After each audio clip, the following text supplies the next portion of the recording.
이 시간 우리 하나의 말씀은 구약 전도서입니다. 전도서 7장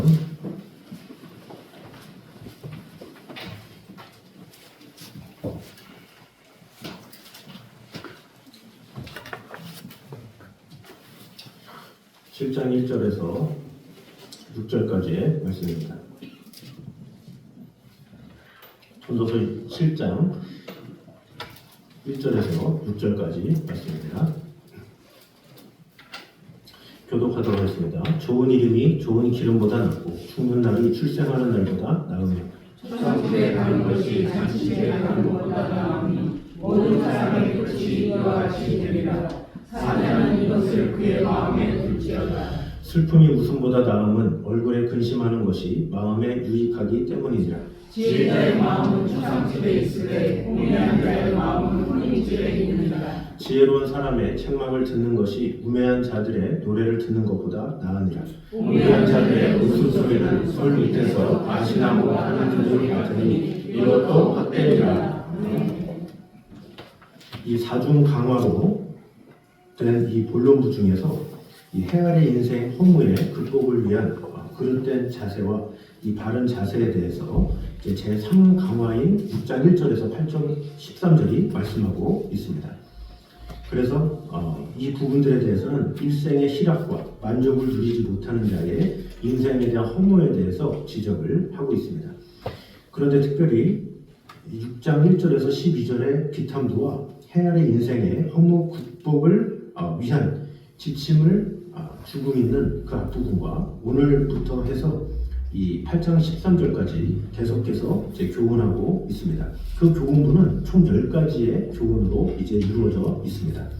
전도자는 이러한 10개의 교훈을 대조와 대꾸를 사용한 짧은 잠언을 연속적으로 나열하는 방법으로 제시하고 있습니다.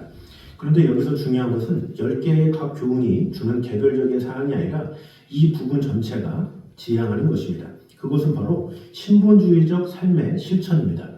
그러한 이유로 여기서 전도자는 인본주의적인 지혜에 입각한 삶과 신본주의적 지혜에 입각한 삶을 계속해서 대립시키면서 이를 통해서 신본주의적인 지혜에 입각한 삶의 우월성을 부각시키고 있죠. 그러면서 하나님 중심으로, 하나님의 뜻 중심으로 살아가도록 권면하고 있습니다. 그래서 이 제3 광화의 교훈부가 바로 7장 1절에서 8장 13절까지 이어져 있는데 이 10개의 교훈부 중에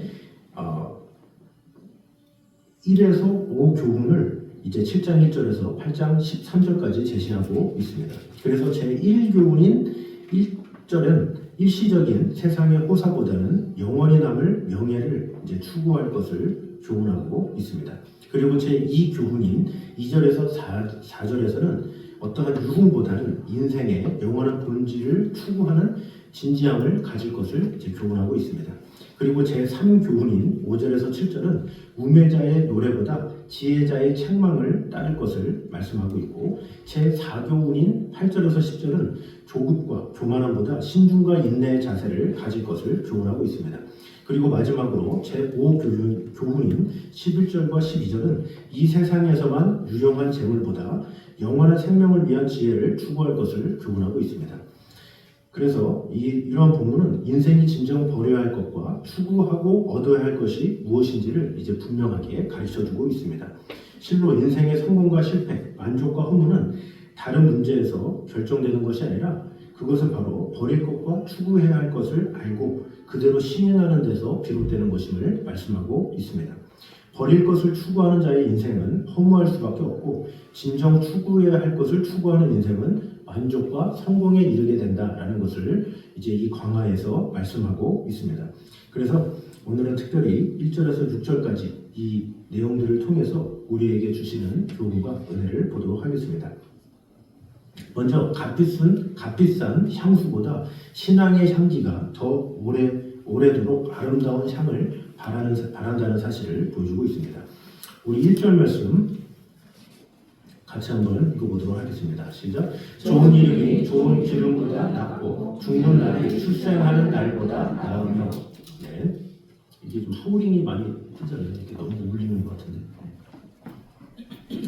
자, 이렇게 보니까 좋은 이름이 좋은 기름보다 낫다 이렇게 말을 하고 있습니다.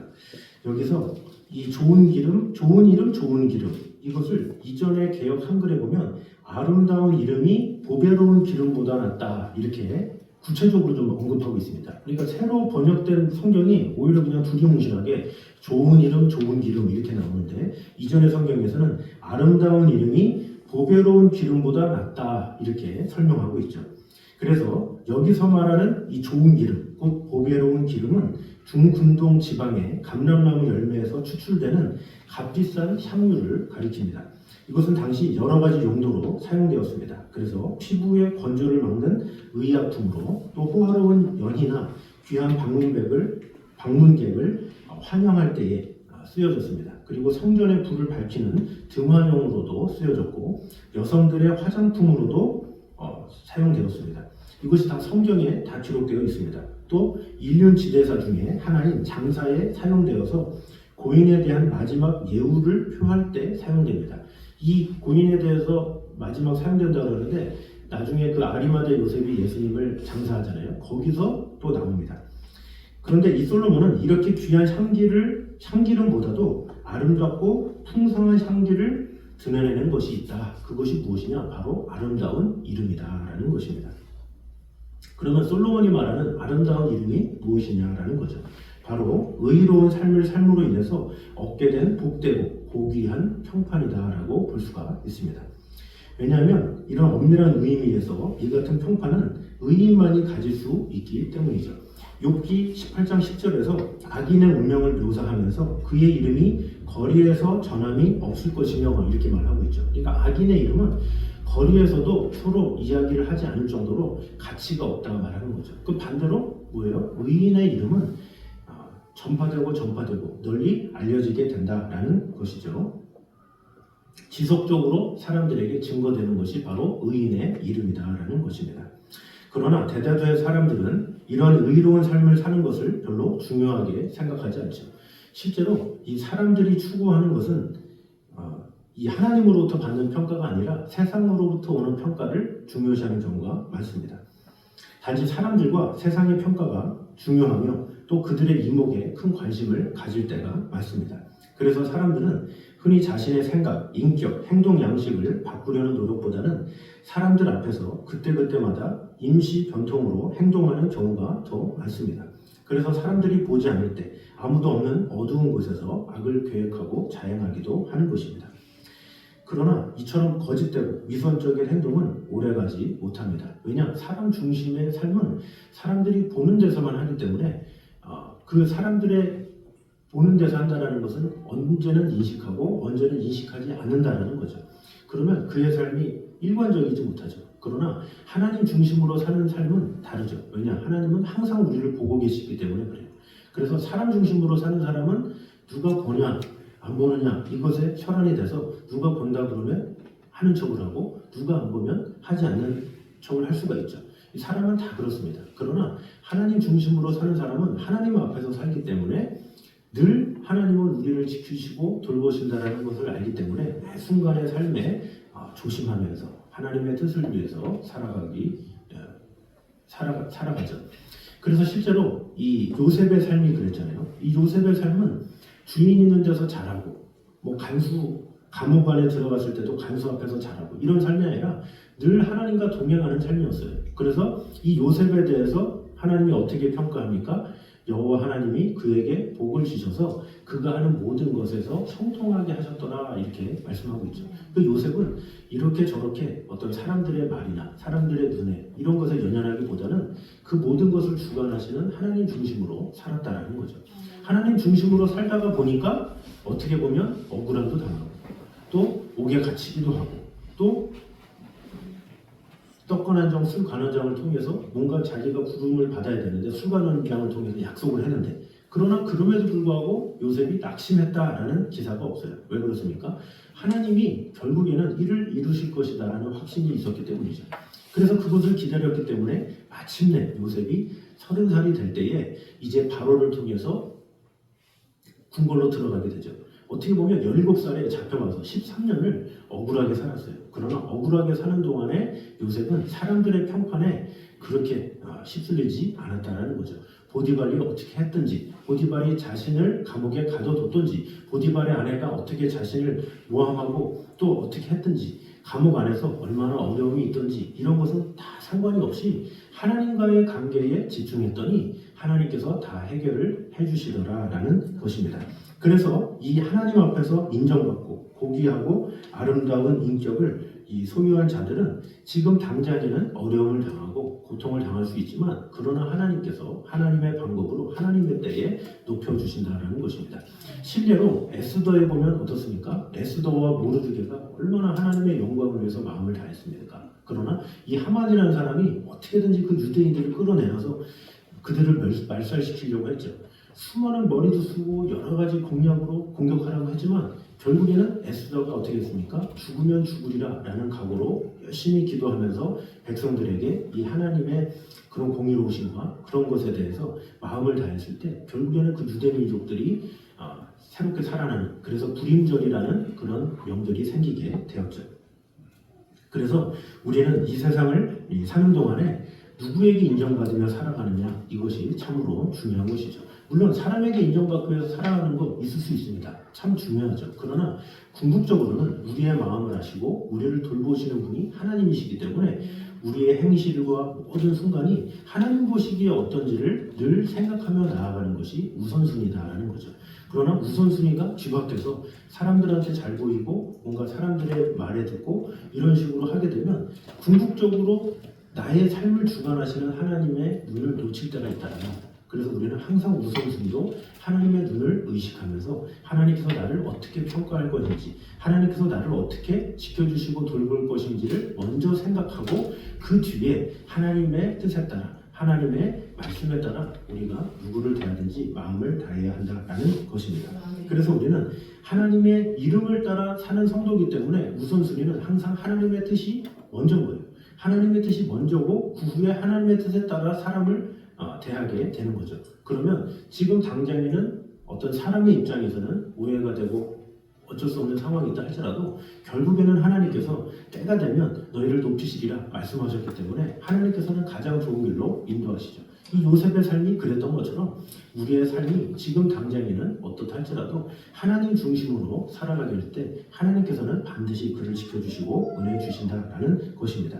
그러한 삶은 바로 값비싼 향수와도 비교할 수 없는 고결한 향이 풍겨나게 되는 것입니다.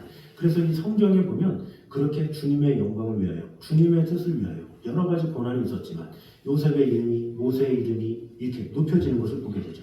결국에는 이 히브리서의 11장에 보면 믿음으로 야곱은, 믿음으로 요셉은, 믿음으로 모세는, 믿음으로 아브라함은, 믿음으로 산 사람들의 향기가 아름답게 드러나게 됨을 보게 되죠. 그래서 그런 믿음의 선조들은 아까 오전에도 언급했지만 그들이 처음부터 믿음이 있었던 것도 아니고 그들이 처음부터 순종적이지 않았지만 다져지면서 하나님과의 관계 가운데 결국에는 하나님과 동행함이 복이구나, 하나님과 함께함이, 하나님을 의식하면서 살아가는 것이 가장 고귀한 삶이구나, 그것을 깨닫고 그의 삶의 방향을 자신의 중심에서 하나님 중심으로 틀었을 때 하나님께서는 결국에는 그를 축복해 주시고 은혜 주셨다라는 사실입니다. 그러므로 우리 모두가 지금 당장 내 자신의 신앙이 좀 어리고 또 연약하다 할지라도 꾸준히 하나님의 인재를 늘 바라보며 하나님을 의식하며 살 때 하나님께서는 가장 좋은 열매로, 가장 좋은 기름으로 우리에게 허락하실 것을 믿고 오직 하나님 중심으로 살아가기에 힘쓰는 저희 되시기를 주님의 이름으로 축원합니다. 자, 두 번째는 절망이나 슬픔보다 소망과 기쁨으로 죽음을 바라보는 자가 참 성도임을 말씀하고 있습니다.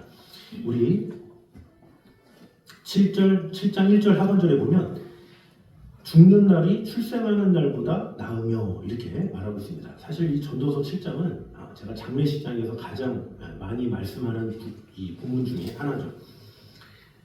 이 본문의 말씀은 자칫 허무주의에 빠져서 죽음을 동경하는 사람의 말처럼 들릴 수도 있습니다.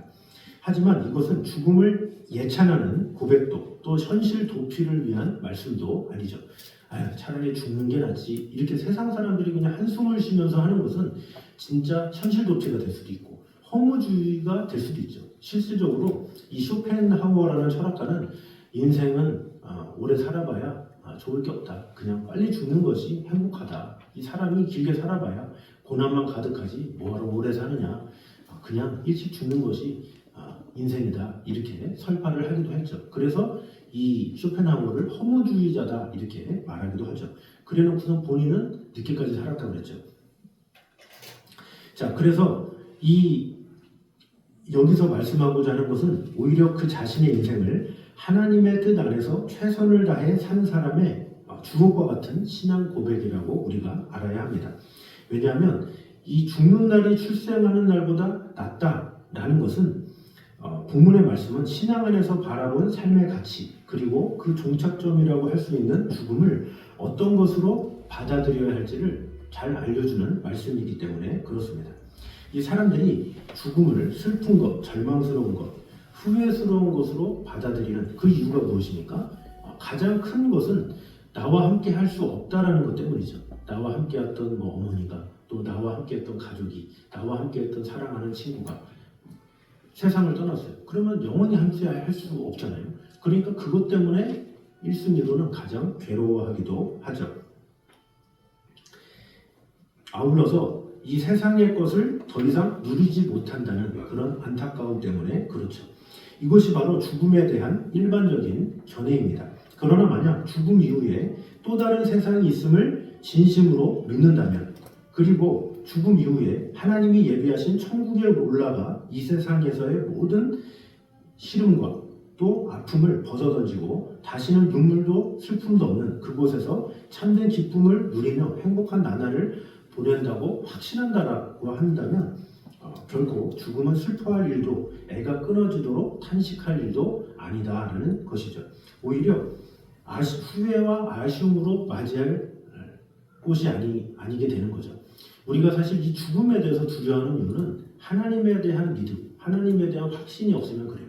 그러니까 믿음이 없는 자들은 어때요? 믿음이 없기 때문에 죽음이 끝이에요. 죽음이면 지옥도 당연히 안 믿겠죠. 지옥불이 무서운 게 아니라 그저 죽는다는 그 자체가 이 세상에서 누릴 것을 못 누린다, 사랑하는 가족을 함께하지 못한다, 이것 때문에 슬퍼하지만 영원히 열린다라는 게 특별한 게 아니라 예수님을 알고 예수님을 만나고 하나님의 뜻 가운데 거하게 되면 천국이 어떤 곳인지 확신하게 되죠. 그러면 천국이 어떤 곳인지 확신하게 되면 무엇을 생각하느냐? 그곳에는 아픔도 없고 슬픔도 없고 괴로움도 없고 어떤 고난도 없는 그런 곳이다라는 확신이 생겨요. 그런 믿음이 생겨요. 그런 믿음이 생기면 오히려 소망이 생기는 거죠. 그래서 되게 오랜 병환으로 이제 돌아가신 분이 있잖아요. 그러나 믿음이 있게 되면 그가 하나님과 동행함으로 오히려 아픔도 없고 슬픔도 없는 곳으로 가는 것이 그 고인에게는 더 아름다운 일일 수 있다는 거죠. 그런 믿음이 있기 때문에 우리가 그것을 오히려 기쁨으로 승화시킬 수 있다는 거죠. 왜냐? 세상에 있으면 육신에 속했기 때문에 이 아픔을 어떻게 할 수가 없어요. 우리가 그나마 좀 살아있을 그동안에는 또 병원에 오래 신세를 지기 전에는 우리는 나름대로 면역성도 있고 약이나 이런 것을 통해서 치료를 하면 되잖아요. 그러나 그런 시기를 놓칠 때가 와요. 그러면 몸을 써도 약을 써도 어떻게 해도 되지 않는 그런 때가 오죠. 그러면 그렇게 아무것도 할 수 없을 그때는 우리가 절망밖에 할 수가 없어요. 그러나 사실 천국에 가게 되면 어떻게 돼요? 새로운 몸으로 하나님께서 들어올려서 역사하신다라고 말하고 있죠. 그럼 그때부터는 아픔도 없고 슬픔도 없고 괴로움도 없는 거예요. 그래서 믿음의 사람들은 오히려 그날을 더욱더 바라보면서 이 세상을 살아가면 오히려 근심만 많고 괴로움만 많고 아픔만 있고 병만 들고, 그런데 오히려 이 세상을 떠나게 되면 하나님의 백성 안에 거하게 되면 오히려 슬픔도 없고 괴로움도 없고 아픔도 없는 그곳으로 인도해 주신다라는 확신이 있고 또 그 믿음으로 살아가게 된다는 거죠. 그래서 그런 믿음이 있었기 때문에 사도 바울도 이렇게 고백합니다. 내가 그 두 사이에 끼었으니 떠나서 그리스도와 함께 있을 욕망을 가진 이것이 더욱 좋으나 그러나 내가 육신에 거하는 것이 너희를 위하여 더 유익하리라, 이렇게 말씀하고 있죠. 빌립보서 1장 23절 24절에 말씀하고 있는데, 사실 사도 바울이 세상에서 선교하면서 얼마나 많은 어려움이 있습니까? 배 타고 가다가 떠내려갈 뻔하고 돌에 맞아 죽을 뻔하고 수많은 핍박과 어려움 가운데 있었죠. 감옥 가운데 있었죠. 차라리 사도 바울 입장에서는 그냥 하나님 나라 가는 게 나아. 왜? 그곳에 가면 아픔도 없고 슬픔도 없으니까. 그러나 내가 너희를 위해서, 교회를 위해서 내가 그곳을 가고 싶은 마음은 있지만 내가 이곳에 있겠다 이렇게 말하고 있는 것입니다. 그래서 삶과 죽음의 기로에서 어떤 길이 접어들지는 모르지만 죽는다고 해도 그것이 궁극적으로는 그토록 사모하는 그리스도와 온전히 연합하는 것이기 때문에 자기 스스로는 그것을 택하고 싶다 이렇게 말을 하고 있다라는 것입니다. 다만 이 땅에 머무르는 것이 교회를 위해 유익하기 때문에 또 다른 영혼을 살리는 것이 더 중요하기 때문에 내가 이곳을 택했다 이렇게 말하고 있는 것입니다. 그러므로 이 실로 믿음으로 잘 성도에게 죽음은 두려움이나 공포도 되지 않고 절망도 되지 않는다라는 것입니다. 피하고 싶은 것이 아닌 하나님께서 주시는 상급으로 받고 싶은 거죠. 그래서 믿음으로 살아갈 때 하나님의 뜻 가운데 살아갈 때 이 하나님의 영광, 하나님의 나라를 꿈꾸면서 살아가는 것 그것이 참된 믿음의 성도다라는 거죠. 제가 언제 CBS인가 이제 기독교 방송에 보니까 어떠한 교회의 이 장로님이 그 붓글씨로 이 성경을 필사하셨다 이런 내용이 나오더라고요. 그래서 성경 전체를 큰 전지에다가 이렇게 필사로 쓰신 거예요. 그러니까 얼마나 명필이든지 그렇게 잘 쓰셨어요. 그분이 워낙 열심히 쓰시니까 그 교회 이 모든 성도가 이 필사에 기쁨이 돼서 열심히 이렇게 쓰고 막 하는데 그분한테 이게 소망이 앞으로 소망이 뭐냐 그러니까 제가 이게 사는 날이 얼마 남지 않았는데 몇 번 더 쓸지 모르겠지만 이것을 다 쓸 때까지 하나님 나라를 위해서 나라에 갈 때까지 쓰다가 이렇게 하나님 나라 가는 것이 소원입니다. 이렇게 말을 하고 있는 것을 봤습니다. 오히려 하나님 나라를 소망하면서 그저 하나님께서 허락하신 이 동안에는 내가 필사를 하면서 하나님의 말씀을 깊이 있게 되새기면서 사는 것이 저의 낙입니다. 이렇게 고백하는 것을 볼 때 그분은 죽음을 두려워하는 것이 아니라 그 주님의 나라를 소망하면서 오히려 이 땅에서 주신 사명이 무엇이라도 열심히 잘 감당하겠다는 다짐이 있는 것을 봤고 참 감동이 된다 이런 생각을 했습니다. 그러므로 우리도 이와 같은 의연한 당당한 확고한 소망이 있으면 좋겠습니다. 그러기 위해서 이 땅에서 주님을 더욱더 깊이 사랑하고 주님께서 주신 사명을 온전히 잘 감당하는 저희들 되시기를 주님의 이름으로 축원합니다. 자, 마지막으로 인생 중에 닥치는 비극을 통해서 스스로를 성찰하는 지혜를 갖춰야 함을 보여주고 있습니다. 우리 2절 말씀 2절부터 4절까지 한번 보도록 하겠습니다. 시작. 초상집에 가는 것이 모든 사람의 끝이 이와 같이 됩니다. 산자는 이것을 그의 마음에 둘지어다. 슬픔이 웃음보다 나음은 얼굴에 근심하는 것이 마음에 유익하기 때문이니라. 지혜자의 마음은 초상집에 있으되 우매한 자의 마음은 혼인집에 있느니라. 아멘. 자, 이 말씀도 계속해서 제가 장례 때 많이 전하는 말씀이죠. 여기 보니까 초상집에 가는 것이 잔치집에 가는 것보다 낫다. 저도 이렇게 군대에서 주님을 만나고 그때 전도서를 처음 봤어요. 근데 그때 보면서 젊을 때였지만 많은 생각을 했어요. 어떻게 이런 말씀을 했을까? 초상집에 가는 것이 왜 잔치집에 가는 것보다 낫다라고 말씀했을까? 많은 생각을 한 기억이 납니다. 자, 그런데 초상집에 가는 것이 왜 잔치집에 가는 것보다 낫느냐라는 거죠. 근데 이것은 우리가 어릴 때를 생각하면 좋아요. 어릴 때는 인생을 생각할 때 잔치집에 가게 되면 어때요? 보통 기쁘잖아요. 맛있는 것도 먹고 축하도 받고 선물도 받고 잔치집은 그래요. 근데 이 잔치집은 인생을 생각하게 하진 않아요. 기쁘긴 하지만 뭐 신난다 즐겁다 아니면 누구를 축하하거나 아니면 또 부러워하기도 하거나 그냥 거기서 끝나는 경우가 많이 있어요. 배부르다 잘 먹고 왔다 뭐 이 정도로 이벤트로만 끝나는 경우가 많죠. 그러나 이 초상집은 다르다는 거죠. 초상집은 죽음을 보는 거예요. 이 죽음을 보는 것이기 때문에 상당히 사람에게 많은 생각을 하게 합니다. 그 죽음이 물론 나와 상관없는 사람이다 그러면 별로 이렇게 그냥 지나치지만 내가 사랑하던 사람, 아니면 나와 친했던 사람, 아니면 나와 함께했던 사람, 그들의 죽음이 있으면 많은 생각을 하게 돼요. 많이 잠잠히 인생이 무엇인지 한번 돌아보게 되는 것이 바로 초상집이에요. 되게 사람들은 가까우면 가까울수록 그 가까운 사람이 세상을 떠났을 때 많은 생각을 하게 돼요. 특별히 인생에 대해서도 많이 생각하게 되고 그래서 많은 생각을 하기 때문에 어떻게 돼요? 자신의 삶을 돌아봐요. 자신의 삶을 돌아보면서 내가 앞으로 어떻게 살아야지? 인생은 이런 것인가? 이렇게 생각을 하는 것이 바로 초상집이다라는 거죠. 제가 전에 이 맹모 삼천지교에 대해서 이야기했었잖아요. 거기서 맹자 어머니가 이 초상집에 가고 뭐 무덤에 가고 뭐 시장통에 데려가고 뭐 거기였는데 하나의 가르침이 그랬다 그러잖아요. 일부러 이 무덤에 가서 기도를 이 맹자한테 가게 한 이유는 죽음을 생각하라고 맹자 어머니가 교육했다 이렇게 말했잖아요. 그런 것처럼 죽음을 생각하는 것만큼 귀한 게 없는 거예요. 죽음을 생각하게 되면 사람은 진지하게 돼요. 많은 생각을 하게 되고 또 자신의 삶을 돌아보게 되기 때문에 상당히 이 초상집에 가는 것이 상당히 중요하고, 그리고 내 아이들이 어려서 이렇게 하기에는 오히려 어리지만 데려갈 수 있으면 데려가서 죽음을 생각하게 하는 것도 참 중요해요. 왜냐하면 요즘 젊은이들이 이 인생을 사는데 자기 뜻대로 자기 마음대로 뭐 젊음을 누린다 이런 식으로 사는 경우가 많잖아요. 왜 그렇습니까? 죽음에 대해서 별로 생각을 안 하기 때문에 그래요. 그러나 죽음에 대해서 진지한 이 아이들은 달라요. 그래서 저도 이 중고등부 학생들을 한 10년 이상 많이 가르쳐봤지만 그 아이들의 그 인생의 깊이가 언제 달라지냐면 사람은 죽을 수밖에 없는 존재라는 것을 깨달았을 때 그때부터 아이들의 눈빛이 달라져요. 그때부터 부모에게 효도하고 그때부터 인생의 태도가 달라져요. 그러나 죽음에 대해서 아무 생각이 없을 때, 아직은 철이 없을 때, 그때는 말도 안 듣죠.